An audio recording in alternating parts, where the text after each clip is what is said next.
Hello বন্ধুরা, কেমন আছেন সবাই? আশা করছি সবাই খুব ভালো আছেন আর আমিও খুব ভালো আছি। আগামীকাল 26শে জানুয়ারি উপলক্ষে আমি চলে গিয়েছিলাম নদিয়া জেলার রানাঘাটের চাপড়াতে।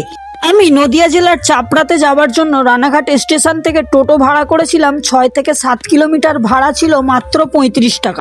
আপনি যদি নদিয়া জেলার চাপড়াতে যেতে চান তাহলে রানাঘাট স্টেশন থেকে যে কোনো টোটো পেয়ে যাবেন। আর চাপড়াতে প্রবেশ মূল্য মাত্র 20 টাকা করে। তবে এর আগে আমি কোনোদিনও আসিনি নদিয়া জেলার চাপড়াতে, এই প্রথমবার রানাঘাট নদিয়া জেলার চাপড়াতে আমি চলে এলাম। তবে আমি এখানে বেসিক্যালি কাপাল দেখতে পাই, আর আমি তো একা, তাই আমার মনটা একটু খারাপ হলো। যখন এই ছোট ছোট বাচ্চাগুলোকে খেলাধুলা করতে দেখতে পাই তখন আমার মনটা আনন্দে ভরে গেল। সেই কলকাতা থেকে আমি এসেছিলাম 80 থেকে 90 কিলোমিটার পার করে। আমি ভেবেছিলাম আজকের দিনটা আমার জন্য পুরো বেকার হয়ে যাবে, কিন্তু একদমই না। এখানকার সুন্দর নিরিবিলি পরিবেশ আমার সাথে আনন্দে মেতে উঠেছিল। তবে এখানে আসার আমার একটাই কারণ ছিল, এখানকার সৌন্দর্য আর প্রাকৃতিক পরিবেশ উপভোগ করার জন্য আমি একটা ফুল কিনে নিলাম।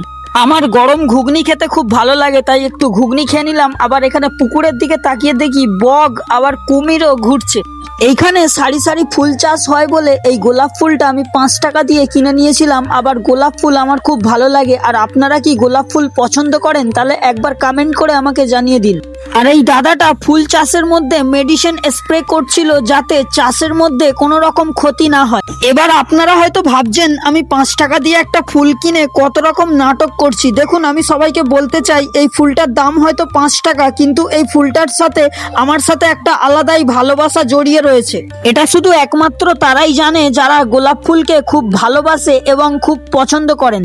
আপনি যদি আপনার ফ্যামিলি অথবা বাচ্চা কাচ্চার সাথে একদিনের ছুটি কাটাতে চান তাহলে তাড়াতাড়ি চলে আসুন নদিয়া জেলার রানাঘাটের চাপড়াতে। আমি আশা করছি আপনাদের খুব ভালো লাগবে। আর এই জায়গাতে নাকি সরস্বতী পুজোর দিনে প্রচন্ড ভিড় হয়েছিল। সো আজকে মিনি ব্লগ এখানেই শেষ করলাম। ততক্ষণের জন্য টাটা, বাই বাই।